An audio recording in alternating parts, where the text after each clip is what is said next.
ತಮ್ಮೆಲ್ಲರನ್ನೂ ಈ ಒಂದು ಪತ್ರಿಕಾಗೋಷ್ಠಿಗೆ ಹಾರ್ದಿಕವಾಗಿ ಸ್ವಾಗತವನ್ನು ಕೋರ್ತಾ, ರಾಜ್ಯದಲ್ಲಿ ಕರ್ನಾಟಕ ಸರ್ಕಾರ ಶಿಕ್ಷಣ ಇಲಾಖೆಯಲ್ಲಿ ಏನು ಸಾಧನೆ ಮಾಡಿದೆಯೋ ಇಲ್ಲೋ ಗೊತ್ತಿಲ್ಲ. ವಿವಾದವನ್ನು ಹುಟ್ಟು ಹಾಕುವಲ್ಲಿ, ಬೇಡದ ಸಂಗತಿಗಳನ್ನು ಮಾಡುವಲ್ಲಿ ಎತ್ತಿದ ಕೈ ಅನ್ನುವಂಥದ್ದನ್ನು ತೋರಿಸಿದೆ. ಹಾಗೆ ಆ ಸರಣಿ ವೈಫಲ್ಯಗಳಲ್ಲಿ, ವಿವಾದಗಳನ್ನು ಹುಟ್ಟು ಹಾಕುವಲ್ಲಿ ಇನ್ನೊಂದರ ಸೇರ್ಪಡೆಯಾಗಿದೆ ಶಾಲಾ ಸಮವಸ್ತ್ರದ ಕುರಿತು ಅವರು ತೆಗೆದುಕೊಂಡಿರುವ ನಿರ್ಣಯ. ನಿಮ್ಮೆಲ್ಲರೂ ಗೊತ್ತಿರೋ ಹಾಗೆ ವಿಶೇಷವಾಗಿ ಶಾಲಾ ಶಿಕ್ಷಣ ವ್ಯವಸ್ಥೆ ಪ್ರೀ ಪ್ರೈಮರಿಯಿಂದ ಉನ್ನತ ಶಿಕ್ಷಣದವರೆಗೂ, ಅಂದರೆ PUC-ವರೆಗೂ ಎಲ್ಲ ಶಾಲೆಗಳಲ್ಲಿ ಯೂನಿಫಾರ್ಮ್ ಇರಬೇಕು ಅನ್ನುವಂಥದ್ದು ಪದ್ಧತಿ. ನಾ ಸುಮ್ಮನೆ ಒಂದು ಆಸಕ್ತಿಯೊಂದಿಗೆ ಯೂನಿಫಾರ್ಮ್ ಯಾವಾಗ ನಿಂತು ಶುರು ಆಯಿತು ಅಂತ ತೆಗೆದೆ. 12ನೇ ಶತಮಾನದಿಂದ ಆರಂಭ ಆಗಿದೆ ಯೂನಿಫಾರ್ಮ್ ಪರಂಪರೆ. ಒಂದು ಏಕರೂಪತೆ ಇರಬೇಕು, ಶಾಲೆಯಲ್ಲೇ ಓದುವ ಮಕ್ಕಳ ಮಧ್ಯದಲ್ಲಿ ಭೇದ ಭಾವ ಕಾಣಬಾರ್ದು, ನಾವೆಲ್ಲರೂ ಒಂದು ಅನ್ನುವಂಥ ಭಾವ ಮೂಡಬೇಕು ಅನ್ನುವಂಥ ಕಾರಣಕ್ಕಾಗಿ ಬಡವ ಬಲ್ಲಿದ, ಮೇಲು ಕೀಳು ಯಾವುದೂ ಆಗಬಾರ್ದು ಅನ್ನೋ ಕಾರಣಕ್ಕಾಗಿ ಒಂದು ಯೂನಿಫಾರ್ಮ್ ಬೇಕು. ಆ ಯೂನಿಫಾರ್ಮಿಟಿ, ಸಮ ವಸ್ತ್ರ ಅನ್ನುವಂಥದ್ದನ್ನೇ ಬಳಸಿರೋದು. ಶಾಲೆಗಳಲ್ಲಿ ಆ ಸಮ ವಸ್ತ್ರ ಇರಬೇಕು ಅನ್ನುವಂಥ ಆಶಯ ಇದೆ. ಡಾಕ್ಟರ್ ಬಾಬಾ ಸಾಹೇಬ್ ಅಂಬೇಡ್ಕರ್ ರಚಿಸಿರುವ ಸಂವಿಧಾನದ ಆಶಯವೂ ಕೂಡ ಎಲ್ಲ ಶಾಲೆಗಳು ಈ ರೀತಿಯ ಒಂದು ಸಮಾನತೆಯ ಕೇಂದ್ರಗಳಾಗಬೇಕು ಅನ್ನುವಂಥದ್ದಿದೆ. ದುರ್ದೈವೇನಂದ್ರೆ ಶಾಲೆಗಳಲ್ಲೂ ಕೂಡ ನೀವು ವಸ್ತ್ರಗಳನ್ನೇ ಇಟ್ಟುಕೊಂಡು ಮತ ರಾಜಕಾರಣ ಮಾಡುವಂಥ ದುಸ್ಥಿತಿಗೆ ಇವತ್ತಿನ ಸರ್ಕಾರ ತಲುಪಿದೆ. ಅದನ್ನಿಟ್ಕೊಂಡು ಅವ್ರು ಮಾತನಾಡೋ ರೀತಿ ನೋಡ್ರಿ. ಅವತ್ತು ಸನ್ಮಾನ್ಯ ಮಧು ಬಂಗಾರಪ್ಪನವ್ರು ಪ್ರೆಸ್ ಮೀಟ್ ಮಾಡಿದ್ರು. ನನಗೆ ರಾಜ್ಯದ ಶಿಕ್ಷಣ ವ್ಯವಸ್ಥೆ ಬಗ್ಗೆ, ಸನ್ಮಾನ್ಯ ಮಧು ಬಂಗಾರಪ್ಪನವ್ರ ಬಗ್ಗೆ, ಶಿಕ್ಷಣ ಇಲಾಖೆ ರಾಜ್ಯ ಸರ್ಕಾರದ ಬಗ್ಗೆ ಕರುಣೆ ಉಗ್ತಾ ಇದೆ. ಮಧು ಬಂಗಾರಪ್ಪನವ್ರ ಪ್ರೆಸ್ ಮೀಟ್ನೊಳಗಿಂದ ಅವತ್ತು ತೆಗೆದು ನೋಡ್ರಿ, ಬೇಕಾದ್ರೆ ನಂತರ ನಿಮ್ಗೆ ಕಳಿಸಂದ್ರೆ ಕಳಿಸ್ತೀನಿ. ಶಿಕ್ಷಣ ಮಂತ್ರಿ ಕೂತ್ಕೊಂಡಿದ್ರು ಅಷ್ಟೇ. ಪಾಪ ಪಕ್ಕದಲ್ಲಿರೋ ಒಬ್ರು ಶಾಸಕರು ಹೇಳ್ಕೊಡ್ತಿದ್ರು ಏನು ಹೇಳಬೇಕು ಅಂತ ಹೇಳಿ. ಅವ್ರು ಪೇಪರ್ ತೆಗೆದು ಕೊಡ್ತಿದ್ರು ಒಬ್ಬ ಶಾಸಕರು, ನೀವು ಇದನ್ನೇ ಯಾಕೆ ಹೇಳಬೇಕು, ಇದನ್ನೇ ಯಾಕೆ ಹೇಳಬೇಕು. ಒಂದು ರೀತಿ ಶಿಕ್ಷಣ ಮಂತ್ರಿಗಳು ಈ ಸಮವಸ್ತ್ರದ ವಿಷಯದಲ್ಲಿ ಪಪೆಟ್,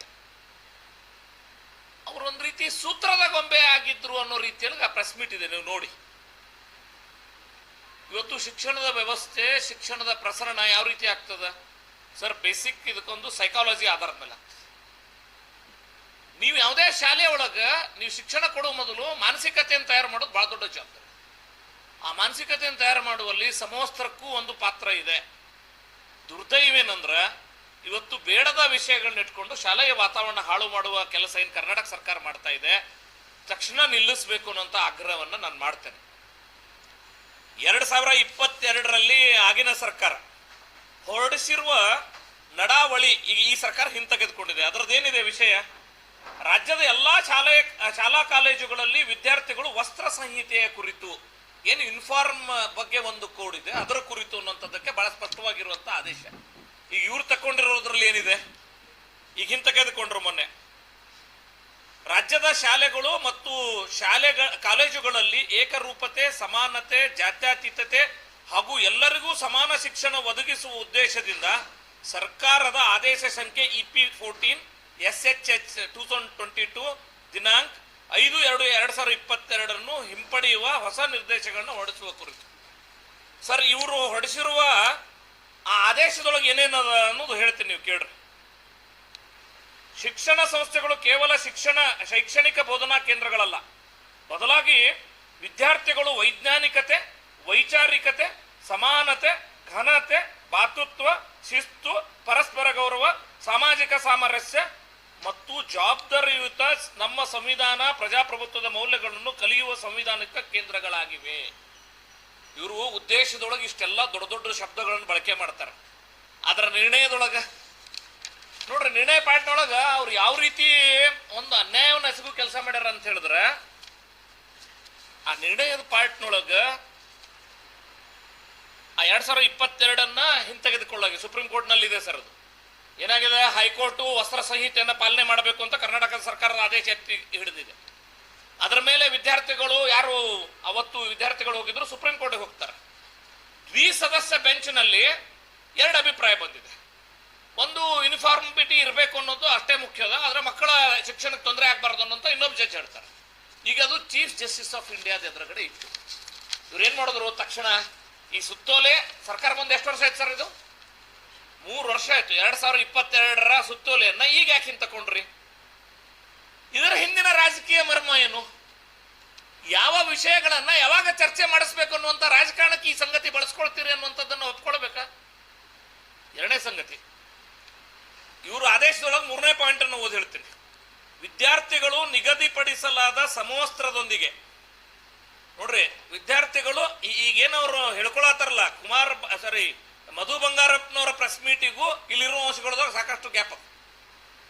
ವಿದ್ಯಾರ್ಥಿಗಳು ನಿಗದಿಪಡಿಸಲಾದ ಸಮವಸ್ತ್ರದೊಂದಿಗೆ ಅಂದ್ರೆ ಸಮವಸ್ತ್ರನು ಧರಿಸಲೇಬೇಕು ಅವರು. ಸೀಮಿತ ಸಾಂಪ್ರದಾಯಿಕ ಹಾಗೂ ಪದ್ಧತಿ ಆಧಾರಿತವಾದ ಸಂಕೇತಗಳನ್ನು ಧರಿಸಲು ಅನುಮತಿಸಲಾಗಿದೆ. ಅವ್ರ ಎಷ್ಟು ಕೆಟ್ಟ ಸ್ಥಿತಿಗೆ ಇವರು ತಲುಪ್ಯಾರ ಅಂತ ಹೇಳಿದ್ರ, ಒಂದ್ ಕಡೆ ಯೂನಿಫಾರ್ಮ್ ಹಾಕೊಡ್ರಿ ಅಂತ ಹೇಳ್ತಾರ, ಇನ್ನೊಂದು ಕಡೆ ಸೀಮಿತ ಸಾಂಪ್ರದಾಯಿಕ ಹಾಗೂ ಪದ್ಧತಿ ಆಧಾರಿತವಾಗಿರೋದನ್ನು ಧರಿಸ್ರಿ ಅಂತ ಹೇಳ್ತಾರೆ.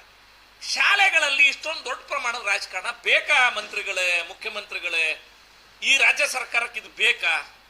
ಶಾಲೆಗಳಿಗೆ ನಾನು ತಮ್ಮೆಲ್ಲರ ಮೂಲಕ ಆಗ್ರಹ ಮಾಡ್ತೇನೆ, ಶಾಲೆಗಳನ್ನ ಶೈಕ್ಷಣಿಕ ಕೇಂದ್ರಗಳಾಗಿ ಇರಲು ಬಿಡಿ.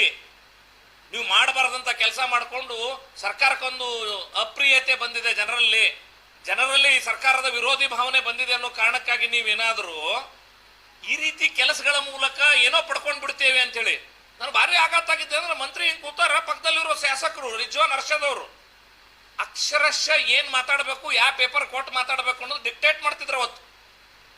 ನೀವೇನೋ ಮಾಡಬಾರ ಕೆಲಸ ಮಾಡ್ಕೊಂಡು ನಿಮ್ಮ ಮತ ಬ್ಯಾಂಕ್ನೊಳಗೆ ಏಡ್ ತಿಂದಿನಿ ಅಂತ ಹೇಳಿ ಇವತ್ತು ಶಾಲೆಯ ವಿಷಯಗಳನ್ನ ಇಟ್ಕೊಂಡು ಮತ ಬ್ಯಾಂಕ್ ಅನ್ನು ನಾವು ಗಟ್ಟಿ ಮಾಡ್ಕೋತೀವಿ ಅಂತ ಹೊಡ್ತೀರ ಅಂತ ಹೇಳಿದ್ರ ಈ ನಾಡಿನ ಜನತೆ ನಿಮ್ಮನ್ನು ಕ್ಷಮಿಸಲ್ಲ. ದಯವಿಟ್ಟು ಕಾರಣಕ್ಕಾಗಿ ಶಾಲೆಗಳಲ್ಲಿ ಏನು ವಾತಾವರಣ ಕೆಡಿಸುವ, ಕುಲುಷಿತಗೊಳಿಸುವ ಕೆಲಸಕ್ಕೆ ಕೈ ಹಾಕಿದ್ರೆ ಹಿಂಸರಿ.